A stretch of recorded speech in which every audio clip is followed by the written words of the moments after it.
이 영상을 들은 이후부터 정확히 짚고 시작하겠습니다. 지금 상대가 완전히 끝난 것 같지는 않은데 그렇다고 돌아오는 움직임도 없고 내가 먼저 뭔가를 하면 오히려 상황이 더 나빠질 것 같아서 멈춰있는 상태죠. 기다리는 것도 아닌 것 같고 놓은 것도 아닌 것 같은 애매한 구간. 그래서 머릿속에 계속 맴도는 질문은 딱 하나일 겁니다. 지금 내가 뭘 하면 망하는 건가? 오늘 영상은 위로나 희망을 주는 그런 영상이 아닙니다. 지금 이 상태에서 여러분이 어떤 행동을 하고 있느냐를 기준으로 상대가 이미 후폭풍 단계에 들어가 있는지 아니면 아직 건드리면 안 되는 단계인지 판정해드리는 영상입니다. 많은 분들이 후폭풍을 너무 단순하게 생각합니다. 연락이 오면 후폭풍, 보고 싶다 하면 후폭풍, 후회한다 말하면 후폭풍이라고 믿죠. 그런데 실제 상담 현장에서는 그런 경우보다 아무 말도 없고 아무 행동도 없는 상태에서 이미 후폭풍이 시작된 경우가 훨씬 많습니다. 문제는 그 조용한 신호를 대부분이 알아채지 못하고 스스로 망치는 행동을 먼저 해버린다는 겁니다. 그래서 오늘은 후폭풍이 무엇인지 설명하지 않겠습니다. 대신 지금 여러분이 하고 있는 행동 하나만 놓고 이미 후폭풍을 건드린 상태인지 아니면 더하면 끝나는 상태인지부터 나누겠습니다.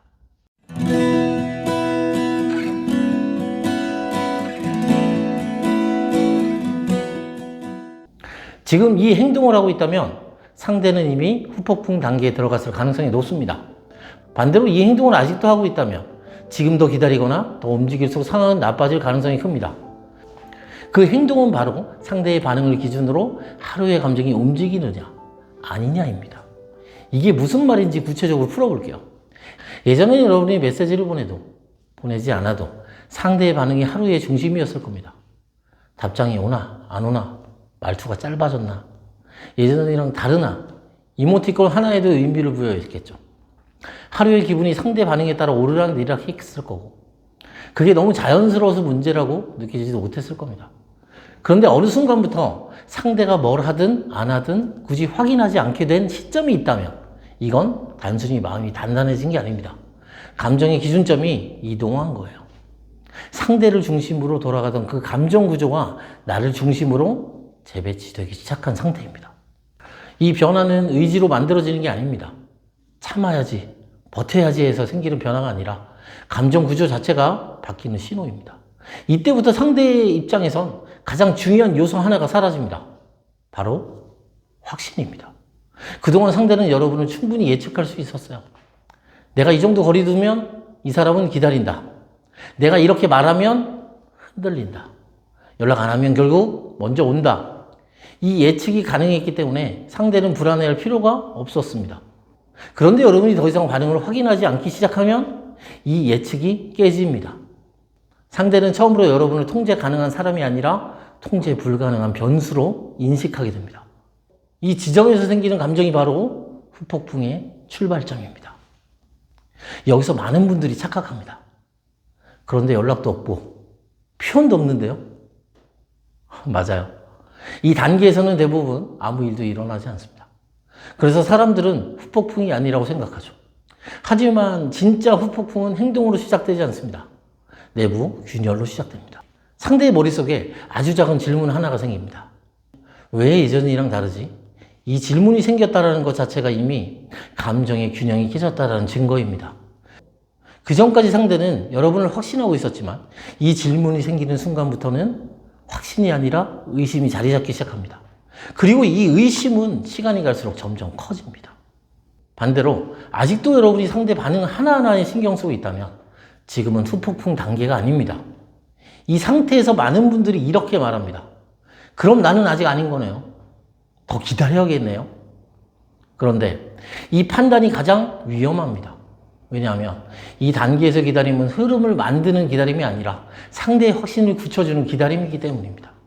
상대는 여전히 여러분을 예측 가능한 위치에 두고 있고 여러분이 크게 벗어나지 않을 거라는 안심을 하고 있습니다. 안심이 쌓이면 불안은 생기지 않고 불안이 없으면 후폭풍도 오지 않습니다. 그래서 지금 이 구간에서 가장 많이 하는 실수가 있습니다. 상대가 조금이라도 흔들리는 것 같아 보이면 그 신호를 붙잡으려고 움직이는 행동입니다.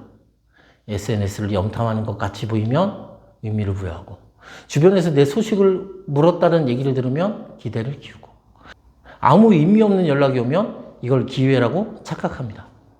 그리고 그 순간 대부분은 같은 선택을 합니다. 먼저 의미 있는 말을 꺼내거나 감정을 정리하자고 하거나 관계 이야기를 꺼냅니다. 이 행동을 하는 순간 이미 시작되던 후폭풍은 꺼집니다. 왜냐하면 상대는 다시 한번 확신을 얻기 때문입니다. 아직 그대로구나. 여러분이 지금 느끼는 이 공백은 아무것도 아닌 시간이 아닙니다. 이 구간은 흐름이 갈리는 구간이에요. 지금 이 행동을 하고 있다면 상대는 이미 후폭풍 단계에 들어와 있습니다. 그리고 지금 이 행동을 멈추지 못한다면 더 기다릴수록 끝에 가까워집니다. 문제는 대부분의 사람들이 이 두 상태를 구분하지 못한 채 같은 행동을 반복한다는 겁니다. 그래서 같은 질문을 몇 달씩, 몇 년씩 하게 됩니다. 왜 나는 기다렸는데도 안 돌아오죠? 답은 간단합니다. 기다린 게 아니라 상대를 안심시켰기 때문이에요. 자, 여기까지가 오늘 이야기의 전반부입니다. 지금까지 들으면서 불안해진 분들이 있을 거고, 반대로 내가 어디쯤 와 있는지 감이 잡힌 분도 있을 겁니다. 자, 지금부터 이어지는 내용에서는 사람들이 가장 많이 착각하는 후폭풍 신호와 그 신호를 봤을 때 절대 하면 안 되는 행동, 그리고 그 한 번의 선택이 왜 흐름을 완전히 꺾어버리는지까지 정확히 계속해서 설명하겠습니다. 자, 지금부터가 이 영상의 핵심입니다. 왜냐하면 이 구간에서 대부분의 사람들이 똑같은 실수를 하고 그 실수 하나로 이미 시작됐던 후폭풍을 스스로 꺼버리기 때문입니다. 이 단계에서 상대는 아직 돌아오겠다라는 결론을 내린 상태가 아닙니다. 다만 자기 안에서 감정의 균형이 깨지기 시작한 상태입니다. 그런데 사람들은 이 미세한 균열을 기회라고 착각합니다. 상대가 갑자기 SNS를 자주 보는 것 같아 보이거나 주변 사람을 통해 여러분의 근황을 묻거나 의미 없는 말로 연락을 해오면 대부분 이렇게 생각을 합니다.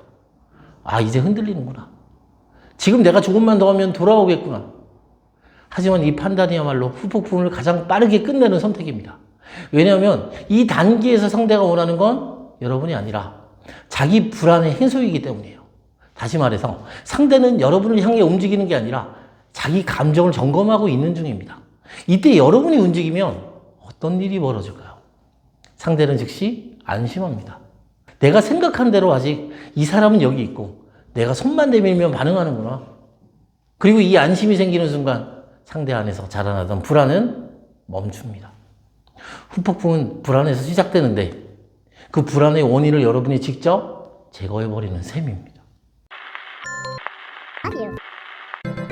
자, 여기서 중요한 기준을 하나 정확히 짚고 가야 합니다.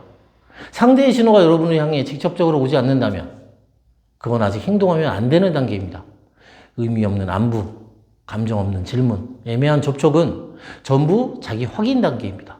이때 여러분이 감정을 얹거나 관계 이야기를 꺼내거나 왜 연락했는지 묻는 순간 흐름은 바로 꺾입니다. 많은 분들이 이 말을 들으면 이렇게 반문합니다. 그럼 아무것도 하지 말라는 거야? 아닙니다. 아무것도 하지 말라는 게 아니라 하지 말아야 될 행동을 정확히 구분하라는 겁니다. 이 차이를 이해하지 못하면 이 단계에서 무조건 실패합니다. 이 구간에서 여러분이 해야 될 건 기다림이 아닙니다. 버팀도 아닙니다. 기존 감정 루프를 유지하는 겁니다. 더 잘해주지도 말고 일부러 차갑게 굴지도 말고 의미를 만들지도 말고 감정을 설명하지도 않은 상태. 이 상태가 유지될 때 상대의 머릿속에서는 하나의 질문이 계속 커집니다. 왜 예전이랑 다르지? 이 질문이 반복될수록 상대의 감정은 점점 여러분 쪽으로 기울기 시작합니다. 반대로 여기서 여러분이 흔들려서 연락을 하거나 감정 정리를 하자고 꺼내거나 관계 이야기를 꺼내는 순간 상대는 확신을 회복합니다.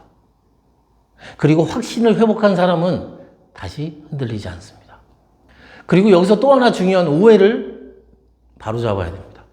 많은 분들이 후폭풍이 깊어지면 바로 연락이 올 거라고 생각합니다. 하지만 실제로는 그렇지 않습니다. 후폭풍이 깊어질수록 오히려 상대는 더 조심스러워집니다. 왜냐하면 이 단계에서는 이미 감정의 주도권이 상대에게서 여러분 쪽으로 조금씩 이동하고 있기 때문입니다. 상대는 무의식적으로 이 흐름을 느끼고 섣불리 움직였다가 거절당할 가능성을 두려워합니다. 그래서 이 시기에는 연락이 없는 시간이 길어질 수도 있습니다. 그런데 이걸 보고 대부분은 이렇게 생각합니다. 역시 끝났구나. 그리고 그 순간 스스로 흐름을 깨는 행동을 합니다. 먼저 연락을 하거나 마지막 정리를 하자고 하거나 감정을 쏟아냅니다. 이 행동이 바로 가장 치명적인 선택입니다. 자, 후폭풍이 진짜로 진행되고 있을 때 나타나는 신호는 훨씬 단순합니다. 의미 없는 말이 아니라 여러분의 반응을 확인하려는 질문이 나오기 시작합니다. 요즘 어떻게 지내? 잘 지내는 것 같더라. 갑자기 생각나서. 이런 말들은 정보가 목적이 아닙니다. 여러분의 반응이 목적입니다. 이 질문이 나오는 순간 상대는 이미 내부적으로 여러분과의 거리를 다시 재고 있는 그런 상태입니다. 하지만 이 순간에도 대부분은 또 실수합니다. 왜 연락했냐고 묻거나 감정을 꺼내거나 관계 이야기를 던집니다. 이 행동 역시 같은 결과를 만듭니다. 상대는 다시 한번 확신을 얻고 흐름을 멈춥니다. 그래서 이 영상의 마지막 판정은 이겁니다. 지금 이 단계에서 여러분이 가장 먼저 해야 될 건 뭔가를 더하는 게 아니라 하지 말아야 될 행동을 정확히 끊는 겁니다.